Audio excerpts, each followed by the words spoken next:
Hello, good morning, fellow ketogenics. How are we doing today? We are going to talk a little bit about water retention, why it's so important to drink extra water when you're following the ketogenic way of eating. Going to talk a little bit about electrolytes and minerals. We've kind of hit on it a couple of times throughout the course of the challenge, but today we're going to talk about the why. Sometimes we do things because we were told we needed to or that we had to, and we just don't really understand why. So we're going to dig a little bit deeper and talk about the why today because for people like me, the why is important. I like to know the whys. So I like to think about that when I talk about educating people. Okay, so first thing we're going to talk about is water retention. Now, we know when we are eating ketogenic that our body is burning fat for fuel instead of glucose or carbohydrates for fuel.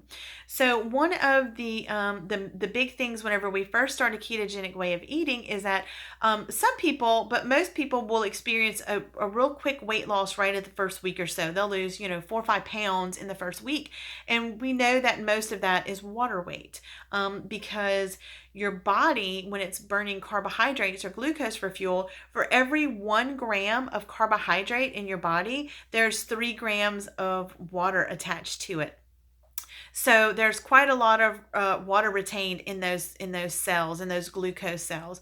In our fat cells, we know there's very little water retained in our fat cells. They just don't act the same. They're completely different cells. So the glucose or the carbohydrate cells retain water, and the fat cells actually kind of repel the water.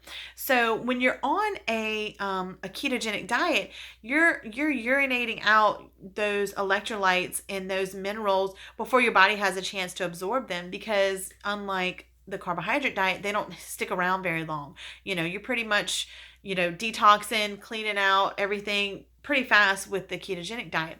So that's one reason why they tell you have to drink a lot more water, is because your body doesn't retain it. You'll get dehydrated fairly quickly. And another reason is because we want to replenish those electrolytes. So when we have water in our body, it's not just water. There's lots of things going on in here. There's our sodium, our potassium, our magnesium. All that is in this water. So whenever we, eliminate it, we're eliminating not just the water, but the minerals and the electrolytes with it. So that's why, some people will experience the symptoms of the keto flu when they first begin ketogenic eating. And people that don't have a little bit more sodium and potassium, magnesium in their diets. So say you are doing vegetarian keto and you're not eating the bacon and the sausage and everything that everybody else is, you're probably might be a little low on sodium. So you've got to up that vegetable broth intake, and you've got to have that pink salt and those types of things. So let's talk a little bit about why. So I've got 2 glasses here, and I've got carbohydrates in one glass, and then I've got coconut oil or fat in the other glass. So I've got equal parts of water in these glasses, and I'll show you in a second. I'll give it about 10 seconds to let the water do its thing, and then we'll see that the difference between the carbohydrate for fuel and the fat for fuel. I saw this demonstration on a keto blog, and I was like, fireworks, like pew, pew, pew. Oh, that's why. It makes so much more sense now. When you can see it, I'm a visual person, it makes more sense. So this is carbohydrate. This had the same amount of water in that glass as this glass. So you can see my fat for fuel, that water is just, hanging out in there. It's not going anywhere. It is completely separated from the fat. It is not absorbed into the fat at all. In fact, it's kind of repelled by the fat. It's not dissolving. It's not combining. It's not doing anything but hanging on the surface of that fat. And you see our carbohydrate glass, that water is almost completely absorbed by that carbohydrate. I mean, there's very little water left in that glass.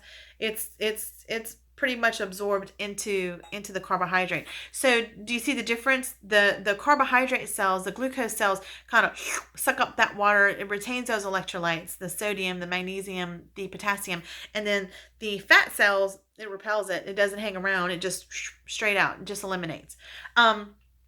So it's really important to make sure we get those electrolytes in some way. And our diet is probably one of the better ways to do that. And let's see here. on a regular carbohydrate diet, the standard amount of sodium intake is about 2,400 grams per day, and ketogenic diet is double, almost triple that, 3 to 5,000 grams per day of sodium intake.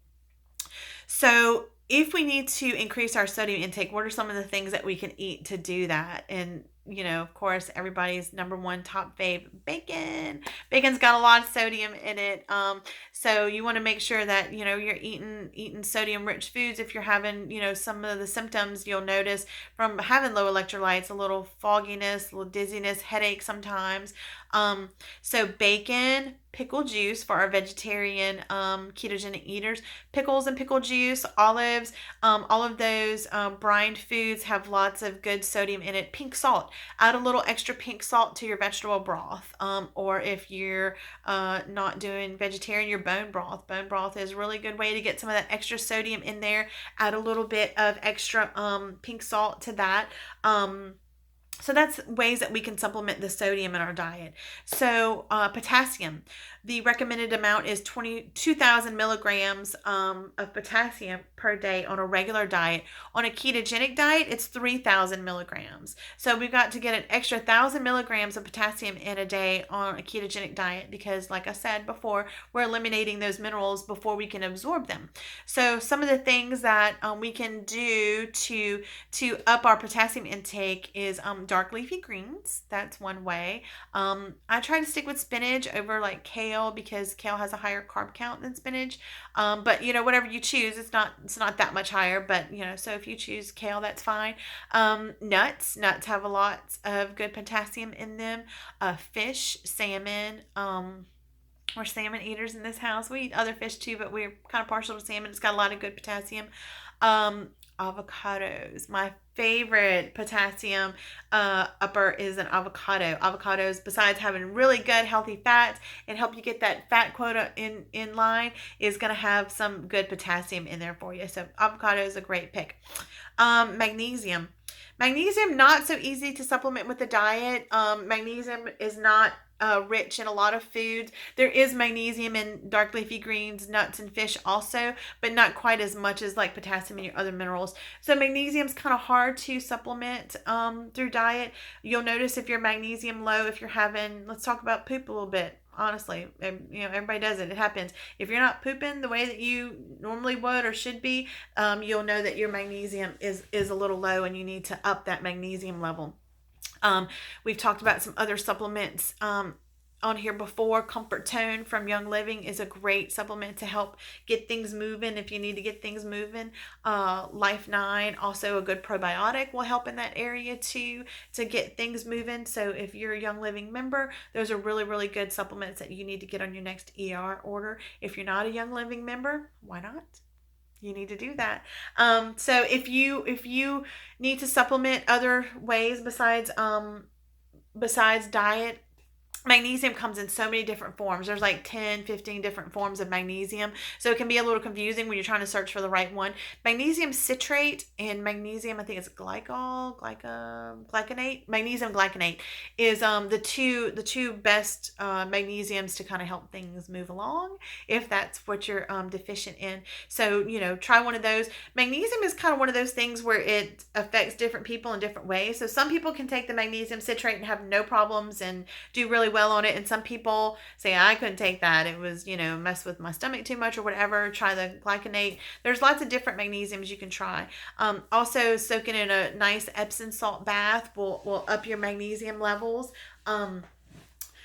Quick story, Dr. Alvin, my husband, he was having some troubles sleeping and some troubles, some respiratory issues earlier in the year, and so we're members of Float, so he started going to Float, which if you haven't been, it's a really great thing. It's really neat, and so it's big giant saltwater tanks, and so you just kind of float in them. It's like what do they call that, sensory deprivation tanks. Okay, so you get in these big giant saltwater tanks, and there's no lights on, and it's very dark and it's very quiet, and you just kind of float, and it's really good to relax your body and de-stress you. It detoxes also. Well, not long, he had done like 3 in like 2 weeks, trying to, get his sleep pattern right and trying to detox some things, get his body feeling back right. And not long after he did those 3 floats, he had a hair analysis done, because we like to do that every so often just to check our mineral levels and things like that, make sure we're doing okay. And his magnesium level was through the roof, which was fine. They were like, wow, we've never seen somebody with their magnesium so good. You're awesome. And then so they started talking about it, and he's like, you eat a lot of fish, or like, what's, and he was like, no, no, no. And he's like, well, what about Epsom salt? And he's like, oh, I've been floating. So, it's like one of those things, didn't even realize how much it was affecting the body. So a nice good Epsom salt soak in the bath a couple times a week will help things, get to moving in there also. So, lots of good information for you guys. I hope it was some practical information that you can use. I hope it helps you. And I hope that you all have a great day. Thanks for continuing on this keto journey with us. Make sure you're still using your buddies. Make sure that you guys, if you got some really good help from this, if you're noticed less inflammation, if you're having non-scale victories, but looser clothing, and you just feel better, more energy, sign up for the next challenge, because it's not just a diet plan, and it's not just a fad thing. This is like a way of life. It can really, really help you guys, and I'm glad that there's so many great testimonies out there coming through. And I hope you guys have a great day. All right, see you next time. Bye.